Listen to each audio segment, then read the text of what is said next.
what happened Wednesday, Thursday, was that 11 more cities around the United States announced that they would divest their holdings in fossil fuel companies.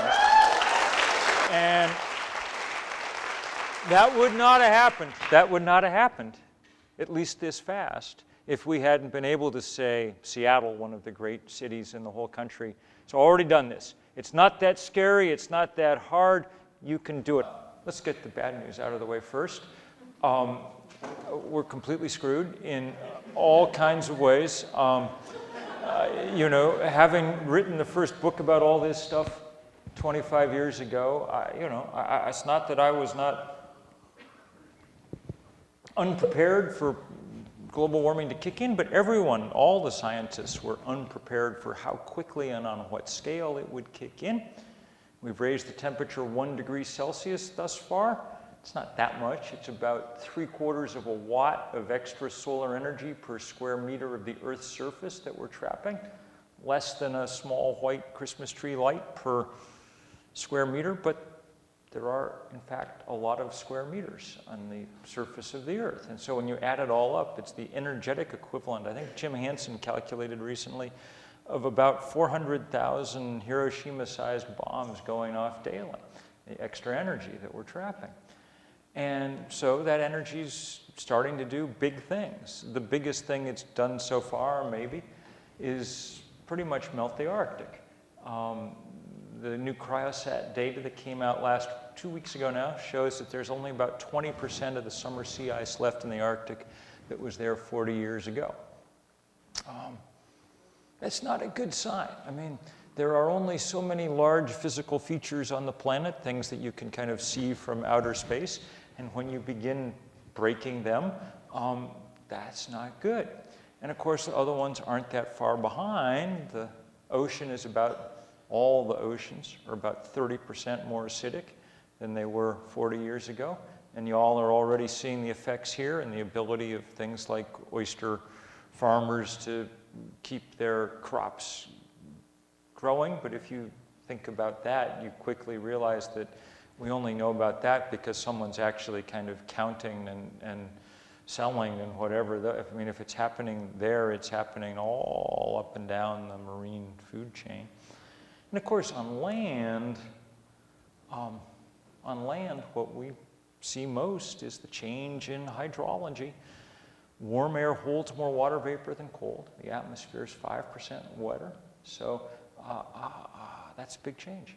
And it means that the dice are loaded for drought and for flood, and that's what we see place after place all over the world. Every day now, someplace it's going on. Houston, Texas got 7 inches of rain in 2 hours yesterday.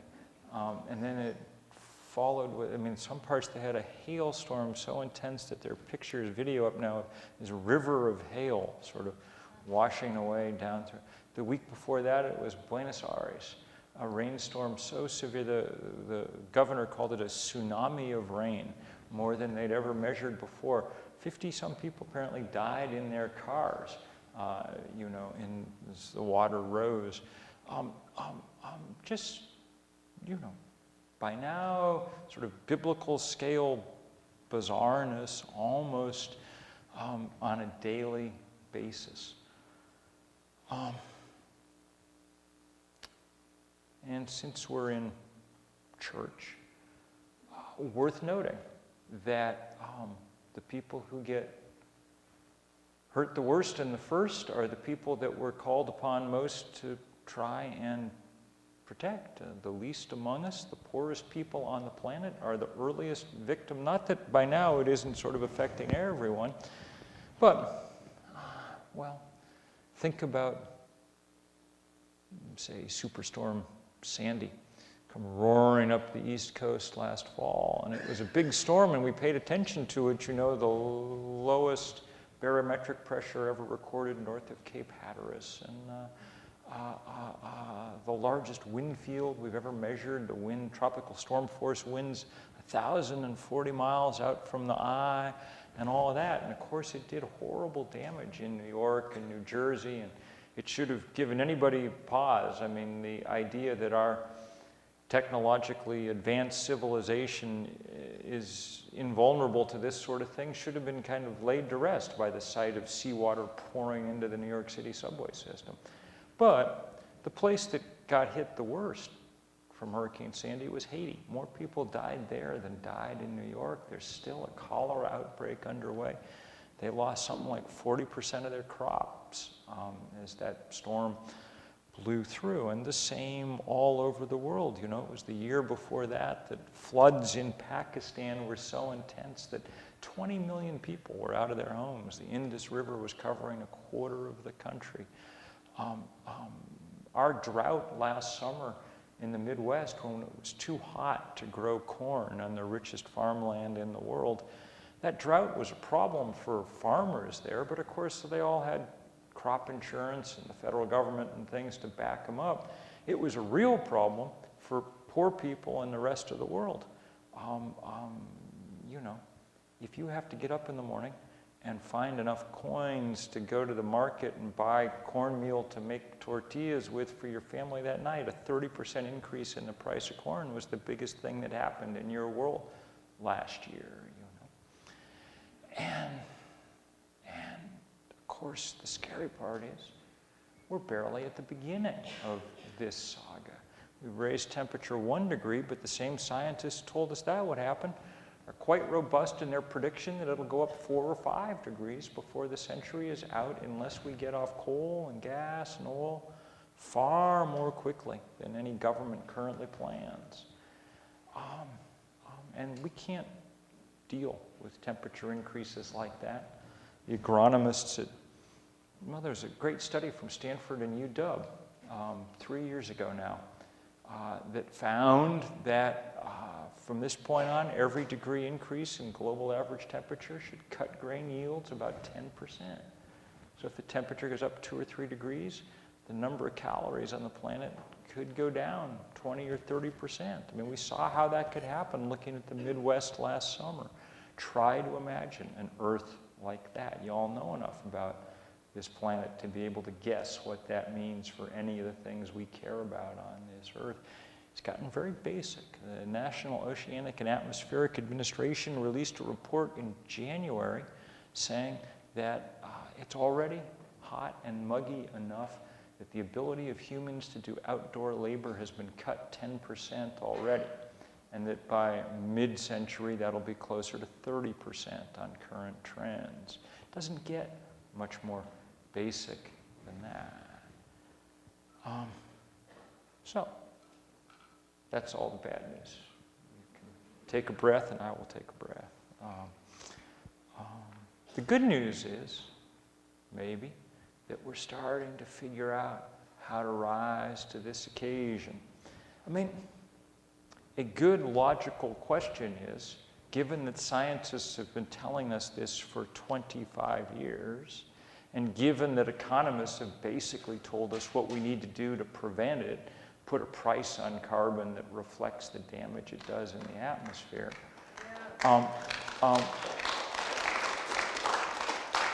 A very good question is why we haven't done it yet. What's going on? And it's not for lack of talking about it. Those scientists and those economists have trooped up to Capitol Hill every year for the last 25 years. I think my friend Jim Hansen, who retired a couple of weeks ago from NASA, I think he's been up there 50 times, and each time patiently explaining what's going on. And the result has been a 25-year bipartisan effort to accomplish nothing, and it's been entirely successful. And the reason is the astonishing power of the fossil fuel industry to block any change. They are the richest enterprise in human history. Exxon made more money last year than any company in the history of money. And it's all that they think about is, I'm not making this up. The CEO of Exxon, Rex Tillerson, went on the Charlie Rose interview program a couple of weeks ago. And Charlie Rose asked him, series of fairly softball questions. And the most softball, we leaned in that avuncular way and said, tell me, what is your philosophy? And I think he was expecting that the CEO of Exxon would come up with some interesting answer about serving the world's development needs or something. And instead, the CEO of Exxon thoughtfully looked into the camera and said, my philosophy is to make money. He said, period, end of story. So high marks for honesty, you know. And it would behoove the rest of us to pay attention to that and understand that that means that unless we interrupt this particular game, the same thing will keep happening that's been happening for a long time. Reason and scientific precision can't stand up to all that money. It certainly hasn't yet. And so it is incumbent upon us to figure out other currencies to work in, to find things that can stand up to it. And the only things I can ever think of are the kind of currencies of movements, passion and spirit and creativity. You know, sometimes one needs to spend one's body too, you know. And that's the good news, that that's begun to happen in a serious way. We started 350.org 5 years ago now, this past winter. Seems like more than 5 years, I confess, but 5 years ago. And of course, we took the odd name from what the scientists, particularly Jim Hansen, his team had just published a paper saying the most carbon you can safely have in the atmosphere is 350 parts per million. Beyond that, it's not compatible with the planet on which civilization developed and to which life on Earth is adapted, which is fairly strong language. And the bad news is, of course, that we're already well past that. Sometime in the next week or 10 days, the CO2 detector on the side of Mauna Loa, the most important scientific instrument in the world, set up in 1959 by Charles Keeling, it'll tick past 400 parts per million for the first time in human history, for the first time in much longer than human history. And on we go. So that, you know, when we heard that news, it was not, I mean, it was depressing. The paper that Hansen wrote was depressing. But it did give us an idea about how we could organize the world. The thing we were most worried about was that how can you talk to everybody on the planet because they all speak different languages? But Arabic numerals, of course, get around this problem.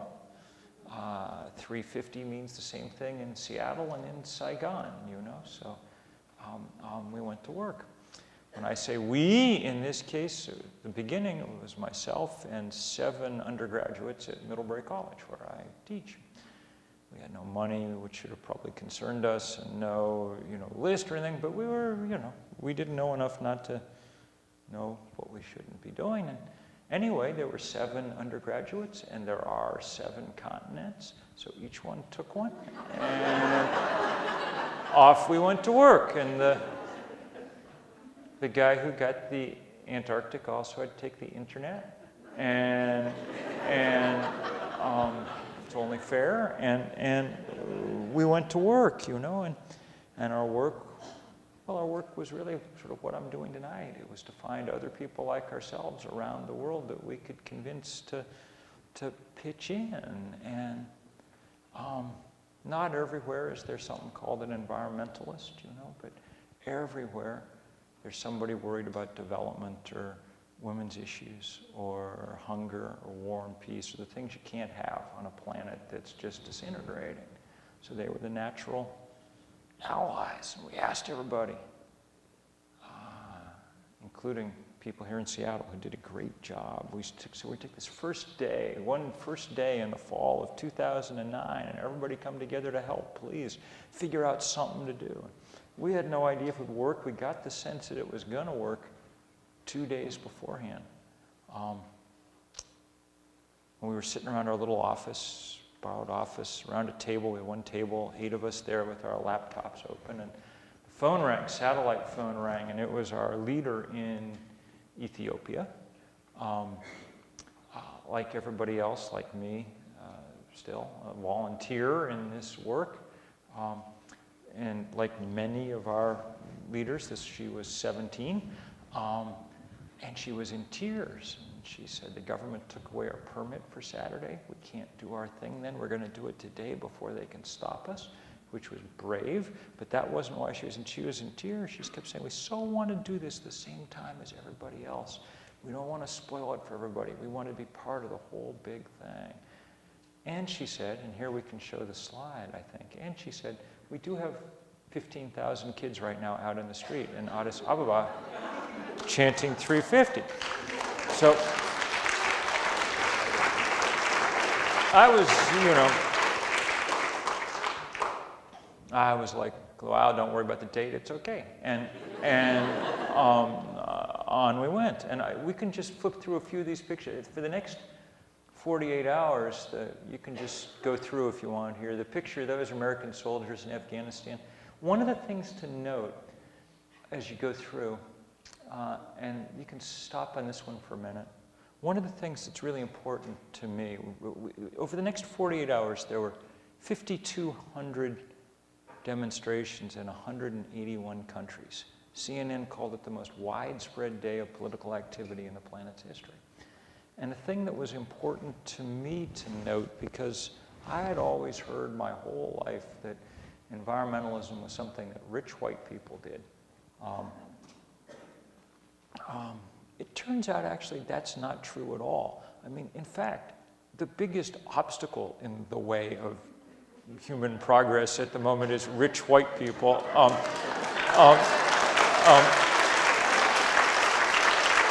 Most of the people that we were working with around the world were poor and black and brown and Asian and young, because that's mostly what there is, you know. And the future bears down hard on them, so they are more than willing to go to work. And you know, it was beautiful to see. I mean, that's someplace on the Congo River above Kinshasa. That's where Conrad, in his Eurocentric way, identified the heart of darkness on our planet, you know. They're poor, they didn't have a digital camera. The picture they developed it in someone's home darkroom didn't come out so well, so they wrote in what their banner had said. But there they were, you know, taking part in this whole thing. And if you go on, you can see some of the other, lots of creativity, and lots of, this is a good picture, lots of involvement of religious communities for the first time in this kind of work. There's the, you know, biggest evangelical college in the country. Stop there for a minute. I'd been to Bethlehem to do some organizing, so not an easy place to get to, but the Dead Sea is shrinking very rapidly as temperatures rise. Everybody wanted to do something. Too many military checkpoints in the way to really, you know, so the Jordanians said, we'll make the 3 on our shore. The Palestinians said, we'll do the 5 on our beach. The Israelis said, we'll take care of the 0. It was a good thing to see, you know, very nice.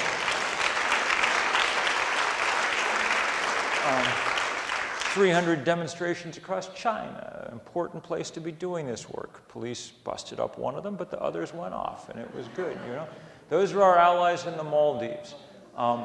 Maldives in the Indian Ocean, beautiful archipelago, highest point in this. I mean, this country's 5,000 years of continuous human habitation, but the odds of 5,100, I'm afraid, are pretty slim, because the highest point in the whole country is about 1.5 meters above sea level, okay, so not good. But this was the biggest story on Google News for about 36 hours, and I think the reason is that people didn't look the way that people expected environmentalists to look. The next picture is from Yemen, which is a tough place.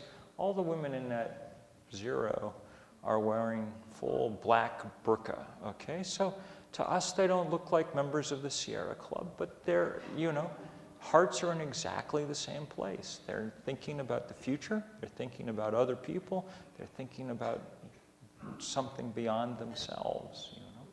It's oil-rich Abu Dhabi. There are oil-rich sheikhs down front, but smarter than some of your other oil-rich sheikhs, because there behind them is the edge of the largest solar array on planet Earth, all right? So that's good.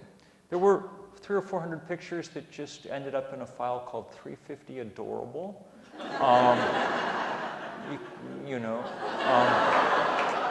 And they really were adorable, and they're also hard to look at. I mean, those girls probably be refugees someday through no fault of their own. So we've kept doing it, and you can just flip through these pictures real fast, Katie. Just boom right through them.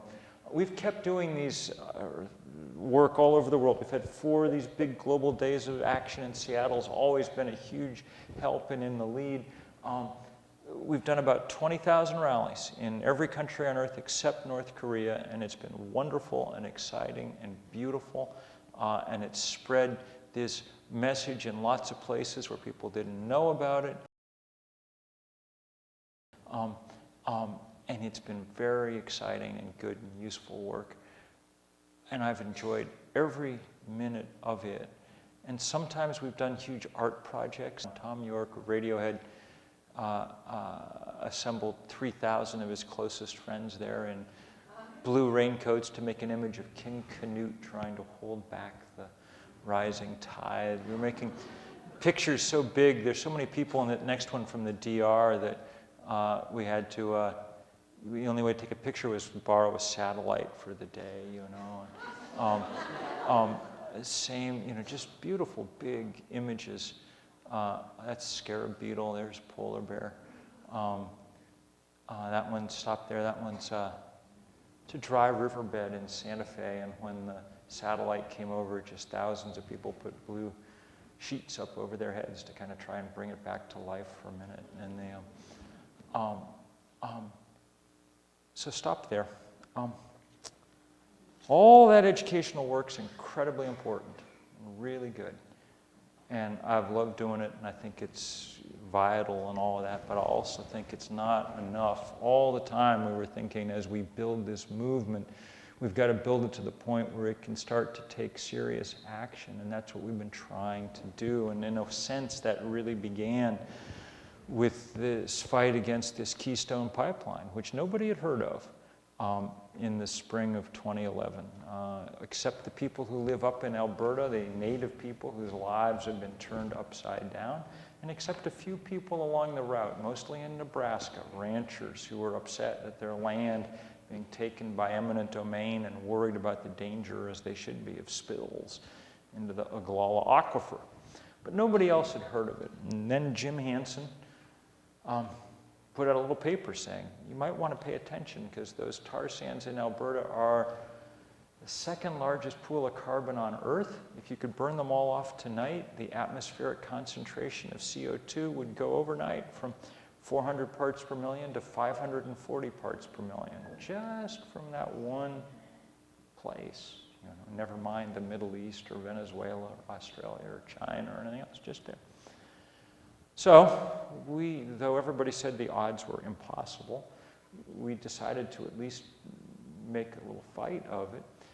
And I wrote a note asking people if they'd come to Washington and get arrested, because we figured that it might take the power of civil disobedience to draw attention to it.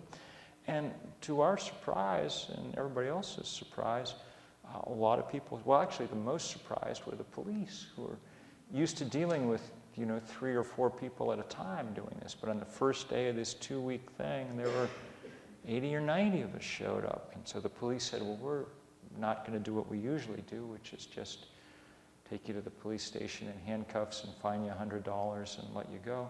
You guys are going to go to jail for a while so we can try and deter the rest who are coming. And so we got to spend 3 days in Central Cell Block in DC, which is as much fun as it sounds like it might be.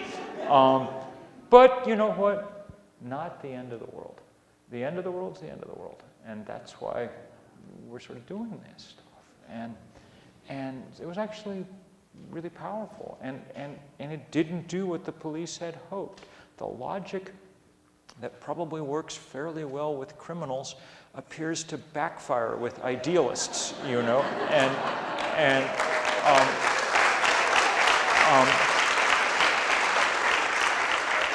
and so people just kept coming. And before the 2 weeks were over, 1,253 people had been arrested, the largest civil disobedience action about anything in 30 years in this country. And you can flip through a few of these pictures there. Flip right past that one, yes. No, keep going. And this spread all over the world, you know, and the Canadians, we all our friends and all around the world. And then we went back to the White House and surrounded it with 15,000 people. We can stop there, 5 deep, and it was really beautiful and really great. And actually, in a way, worked. I mean, the president 4 days after that said, okay, we'll stop for a year and evaluate or take another look. I mean, and there were people who said, this is sort of cynical because it just takes it past the election, and you know, and maybe they were right, but it did stop it for a year. So far, really by now, 18 months, which means we've kept about 500 million barrels of the dirtiest oil on earth in the ground for that period of time, which isn't enough to win the fight, but it's not nothing either, you know. And now the fight's back on in a big way, as you all know. Last week we submitted 1 million public comments to the State Department. So that was pretty good. And 2 months ago, 3 months ago, and some people in this room were there, we had the largest environmental rally, climate rally ever in this country on the Mall in Washington with 50,000 people out there to show that no one had forgotten about this pipeline, and it was great. I don't know how it'll come out. It's a hard fight. The oil industry has all the money. The Koch brothers own huge leases across those tar sands in Alberta. These guys will spend what it takes. We've been very effective job creators. It's been, in essence, a full employment act for lobbyists in Washington, going to work for the oil industry to try and push this thing through. And they may win, may not too.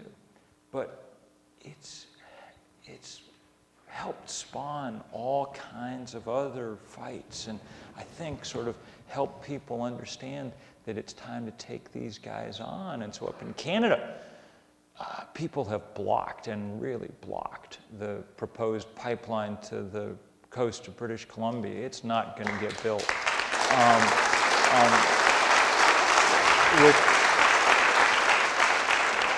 With First Nations people in the lead and all kinds of everybody else behind them, they've blocked it. And you know what? I think that people in this part of the Pacific Coast are going to block those proposed coal ports. I really do.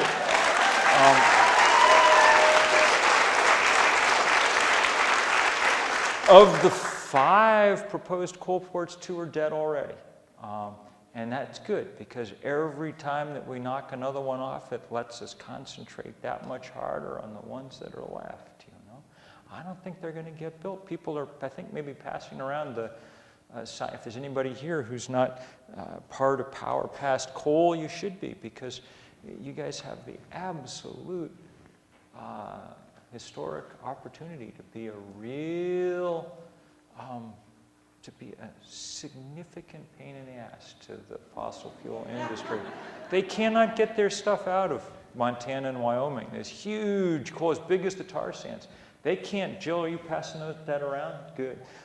They can't get that out if they can't get it past you guys. I mean, that's just the long and the short of it. If you block those coal ports, then that coal is going to, much of it's going to stay in the ground.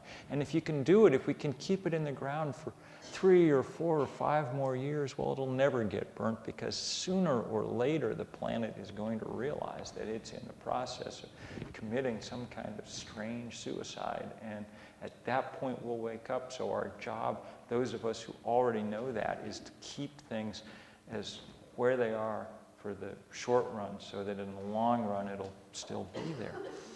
There's great fights like this going on all over the place, against new coal-fired power plants, against mountaintop removal, coal mining, against tar sands pipelines elsewhere. They're trying to put one across New England, you know. I don't think they're going to succeed there either. I think everybody was, you know, a lot of people were watching a couple of weeks ago when the tar sands pipeline in Arkansas burst, and now there's a subdivision where Exxon's going to have to buy every home, I think, because nothing else is going to happen. It's very good to see all this. What about Trans Mountain? There you go, another one. And the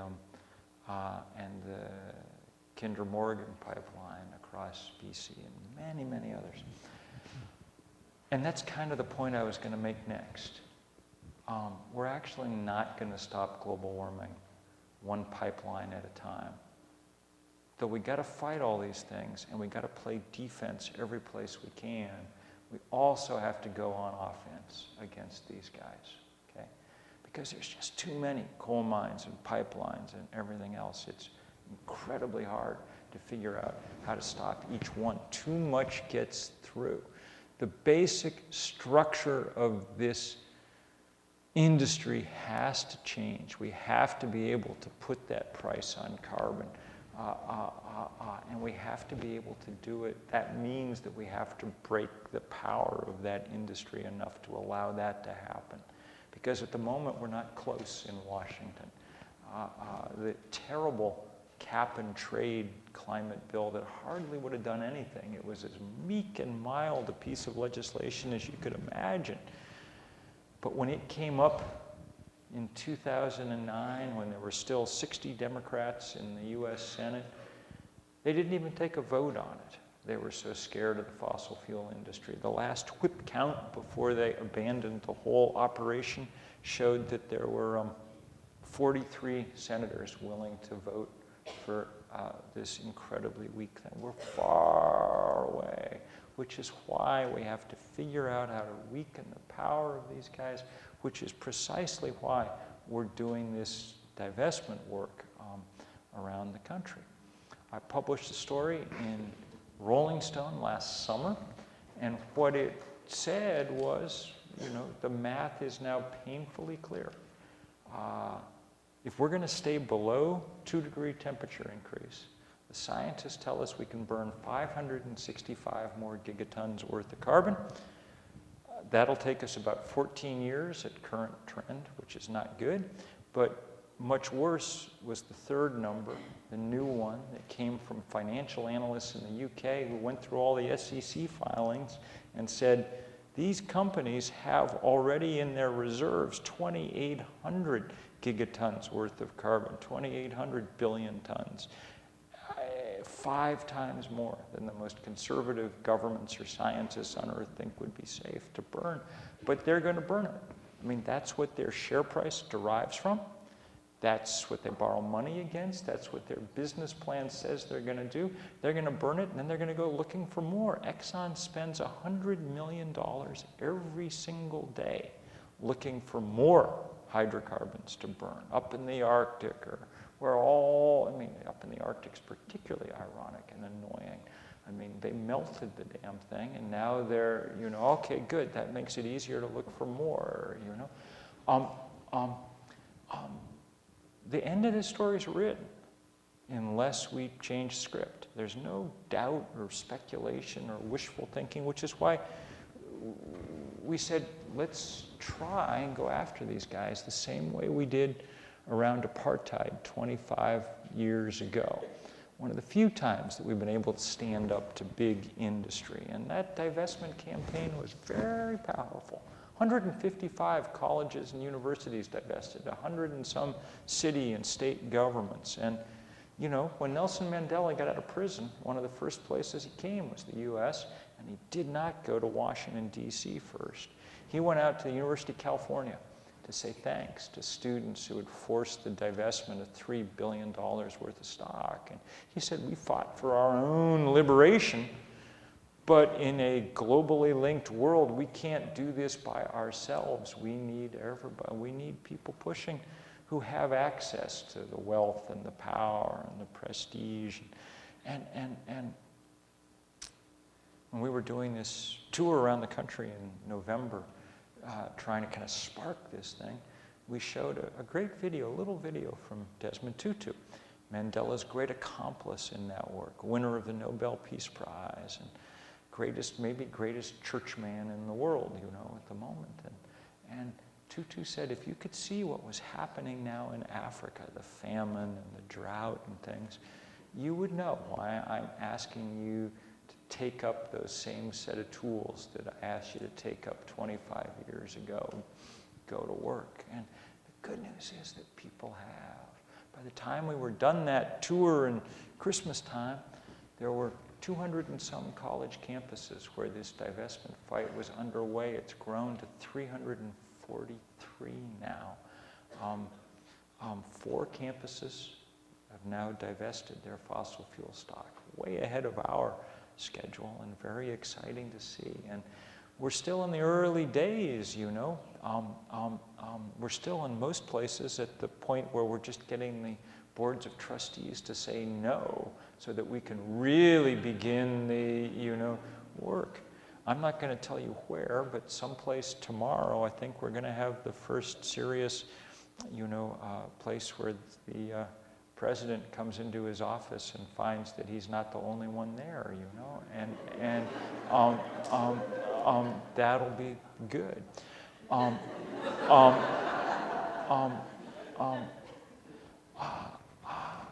It's very good to see. Very good to see young people taking this up, and very good to see faculty and people helping them. And it would be really good to see alumni, you know, those, I take it some people here probably attended college, I'm just guessing. And you've noticed that your institutions continue to have an interest in you. Send you envelopes each year, you know, and we need you taking an interest. In fact, the folks who are launching the new 350.org chapter in Seattle are also working a lot to build up a head of steam around the divestment campaign at the University of Washington. And they're going to meet actually with the regents on the 13th of June. So before then, write a letter to the regents. And there's going to be a rally on the 13th. Pay attention. And pay attention to this new 350.org organizing thing. Next big meeting, May 8th, 7 o'clock, Keystone Church. Keystone, an easy name to remember. So, May 8th, 7 p.m., Keystone Church, on Keystone Place. I wrote another piece for Rolling Stone about 2 weeks ago, and I said that I think the time's come to give a name to all this various and diverse activity that's underway. One of the privileges of being a writer is that you get to name things, or try to, you know, and names are important. They help us understand what we're doing. It's not just a kind of scattered people fighting this here and that here and this here and that there. It's a fossil fuel resistance that's emerging all over the country and now around the world. And it knows what it wants. I mean, the world that we're looking for isn't hard to imagine. All you have to do is look at the few countries that have actually really made a serious attempt to do it. The biggest by far is Germany. Germans got serious about this 15, 20 years ago. and got to work. And at this point, more than a quarter of their power is coming from renewable sources, and it'll be 50% inside of 10 years, and it may be well past 50%. I mean, it's just acquired this incredible momentum. There were days last summer when Germany generated more than half the power it used from solar panels within its borders. This is Germany.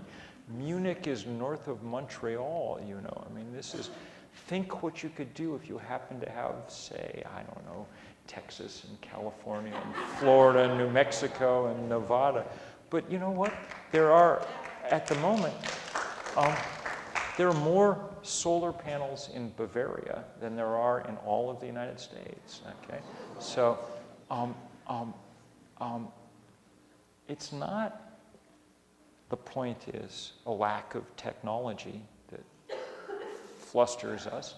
It's a lack of political will to put that technology to work, and that's what this resistance is trying to build.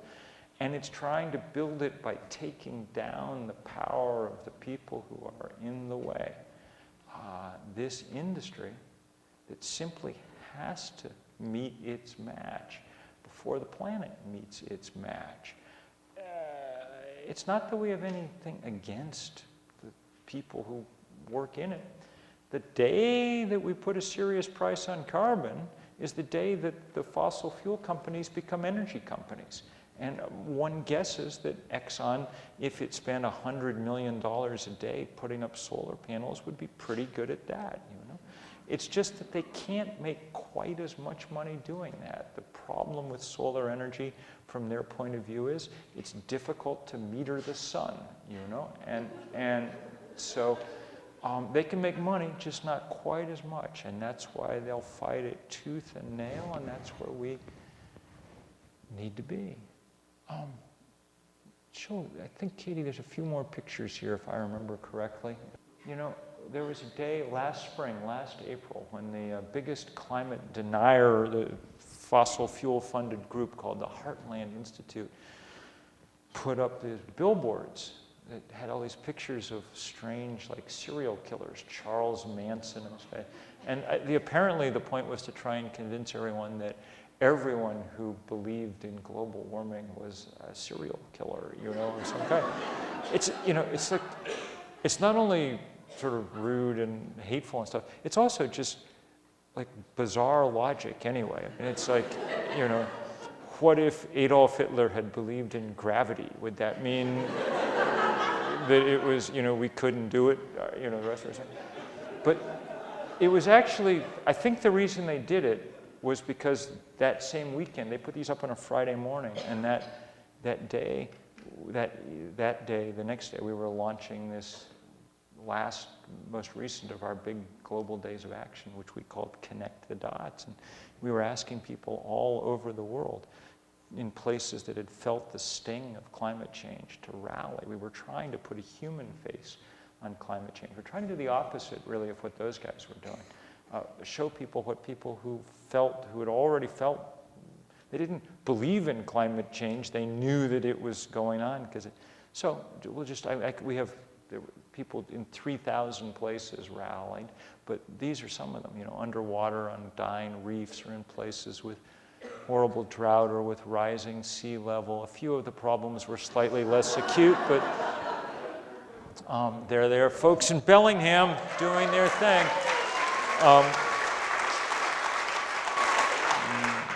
You know, just all over the place, wildfires, and in the Bekaa Valley, I like that picture, places where sea level is rising too fast. That top red balloon is where the Dead Sea was 40 years ago, okay? That picture just came with a little note that said, there is no water behind our dam anymore. In Pakistan, the opposite problem. These guys, if you see the next slide there, these guys were in the part of that 20 million people who had to leave their homes when the Indus flooded so badly. Just all over the place. same kind. That's just because I'm homesick, so that's, you know, Vermont where I live. But the same thing all over the place.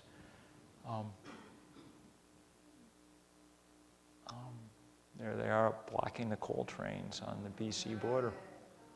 Stop there. That was the one that really got me. I mean, it was maybe the smallest demonstration and just some river turning into or street turning into a muddy river. But the reason it got me was just what those signs said. Your actions affect me, which is true. I mean, I told you before, these guys are, you know, dying as we speak from cholera and whatever else. What's wild is that it's not true in reverse, okay? There's nothing really that they can do to change the way this story comes out except appeal to our consciences. They can't burn less fossil fuel because they don't really burn any now. They don't have the headquarters of the world's biggest companies to go to. They can't, you know, they don't have, I mean, that's us.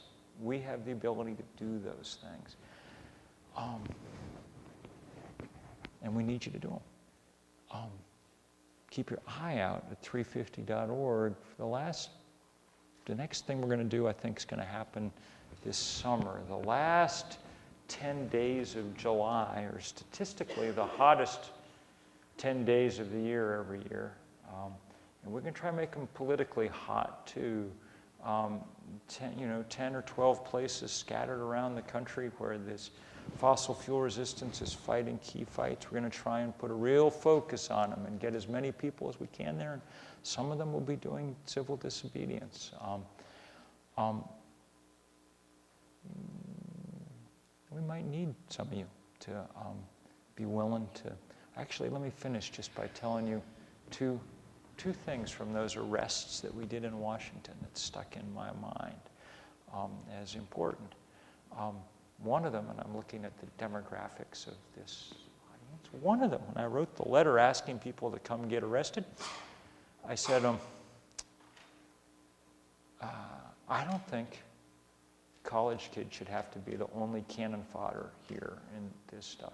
They lead the fight most of the time. They're doing most of the work. But if you're 22 in our economy, maybe really an arrest record, maybe not the best thing on your resume. One of the few unmixed blessings of aging is, past a certain point, what the hell are they going to do to you?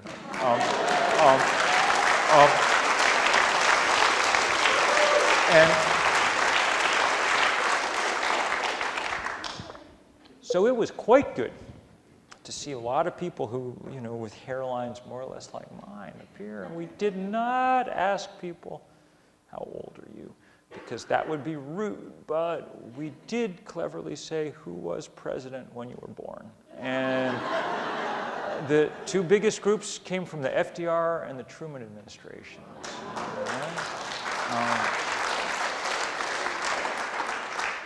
I was telling people, I think the last time I was here, the last day there was a guy arrested with a sign around his neck that said, World War II vet, handle with care. He'd so old that he'd been born in the Warren Harding administration, which was so long ago that, frankly, I'd forgotten there was a Warren Harding administration. So that was good. It was very good to see elders acting like elders, you know. Second thing that was unusual about those was we asked people, if you're going to come get arrested, would you please wear a dress or a necktie when you come? I mean, I wore a necktie today because you guys, you know, it's church and things, but I don't normally wear one. I live in Vermont. We're even more casual than y'all. But we wanted to make a visual point that really undergirds everything I've been saying, which is there's absolutely not a thing radical about what we're asking for at all. All we're asking for is a planet that works more or less the way, you know, it did when we were born and the way all human beings that we know about for the last 10,000 years of the Holocene, everyone that we have history for, you know, have a planet that works a little bit like did then. That's not a radical demand. That's, if you think about it, a conservative demand.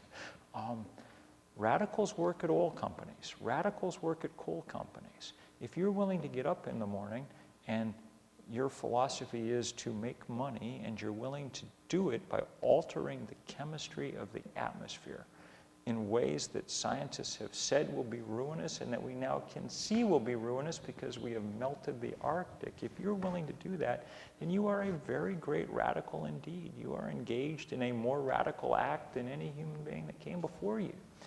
And our job is to figure out how to check that radicalism quickly before it overwhelms every good thing that we have. And I mean, this has to happen fast. That's the thing. I mean, and that's why I leave here in a few minutes and we're driving to Walla Walla tonight because I have to give a talk at 9 in the morning at Whitman College, and we're going to divest Whitman, and I'll be at San Francisco the next day, and I'll be in Iceland 2 days after that, and then Australia, and then Turkey, and then on and on it goes, and it's craziness, but we have to do it quickly. That's the thing. We have to build this movement fast and sharp because we're not actually negotiating with other human beings. We're negotiating with physics, and physics is a bad negotiator. It doesn't compromise. It's not interested in how hard it is for us or how much easier it would be to do it slowly and gradually or anything else. It just takes the carbon that we throw at it and it does with it what it's going to do. That's the problem. So, I can't promise you that we're going to win. Don't know that. We've waited a long time to get started, and we are behind, seriously behind. On the other hand, I can now promise you, when I got up on February and looked out over the 50,000 people out there on the mall in Washington, the only thing I could think of to say really was, I've waited my whole life to see if we actually were going to have a movement to fight climate change, and now I know we are. I know we're going to fight. And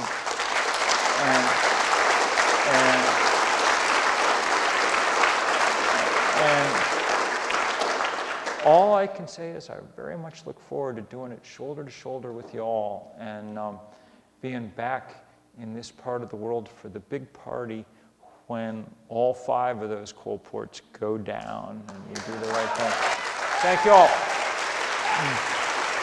you. Do you have a second to do questions? I keep waiting to hear that some rich, smart business person investor is divesting just on an economic. Oh, it's starting to happen. So, one of the best parts of the divestment campaign so far has been that a couple of those guys have emerged. Not all rich white people turn out to be the problem. There's a guy named Jeremy Grantham, a billionaire investor in Boston, who actually came to Washington to get arrested in this last fight. And from this coast in California, a guy named Tom Starr, who founded one of the largest hedge funds in the country, a thing called Farallon Capital Management. If you look him up in the Forbes 400 list, he's worth an impressive. I like my new rich tone here. Isn't it? He's worth an impressive $1.4 billion. He quit his job. Told his money guys to sell all his fossil fuel investments, partly for moral reasons, he said, but partly because he thinks it's a terrible, at this point, terrible investment. And what he's been going around telling colleges is, you guys should definitely divest because you've got an edge on other people right now. Other investors are, looking at the Wall Street Journal every morning, which is not a good source of information about climate change. You guys have something called a physics department. And it can inform you exactly how big this carbon bubble is. And in fact, once they started in, I mean, when I wrote this piece for Rolling Stone, I was pretty sure the numbers were sound and things, but I was still happy to see in the fall when the World Bank and the International Energy Agency both put out reports corroborating those numbers. In the last 3 weeks, both HSBC, the second biggest bank in the world, and Citigroup, the third or fourth biggest, have put out major research reports saying if you took this 2-degree target seriously, if the countries of the world did anything to live up to their pledge, their, in many cases, legally binding pledge that they'll try to hold emissions to the point where it won't go above 2 degrees. If we did that, then the value of these companies' shares would be cut in half. So, you know, the word's beginning to get around. Pension funds and places are starting to have to deal with the fact that there's a real, what they would call exposure risk now. And the more that we build this campaign, the greater that risk will get. So, you know, it's not the key part of the, I mean, the reason above all we wanted to do this divestment thing was just so that people would be forced to grapple with the knowledge that these companies were rogue companies, that they were outlaw, not against the laws of the state, they get to write those, but outlaw against the laws of physics, okay? And we wanted people to have to grapple with that all the time. But it's already starting to bite some for them. And the more we do it, the more it'll bite. We appreciate your inspiration, Bill. I was there in November when you got this whole thing kicked off, and you brought up the concept of activism from some of us that have been around a little bit longer, and how, you know, what else do we have to lose? And I started thinking about it then, and thinking about the years we were fighting in Vietnam, and what happened. You know, we were able to stop That's that. it. We were able to stop that war. That's it. It wasn't easy, but we did it. And then I thought again tonight when you spoke again about what is it we have to lose, especially those of us that have been around for a little while. And I think back a couple years now, was it, when Fukushima had that incredible disaster? And what did some of the older people do that I understood occurred, who had to help try to shut that thing from going awry? They stepped up and said, my life is nearly ended. I'm going to step into the reactor and help close it down. You're not asking us to do that. No. You're asking 1, 2, or 3 days to sit in the cell. I think it's worth for me to think about a little more closely than I've ever done. I've talked to a number of people. Thank you for saying that. I've talked to a number of people in the last 6 months who come and said, this is on my bucket list now. So, you know, the word's getting around.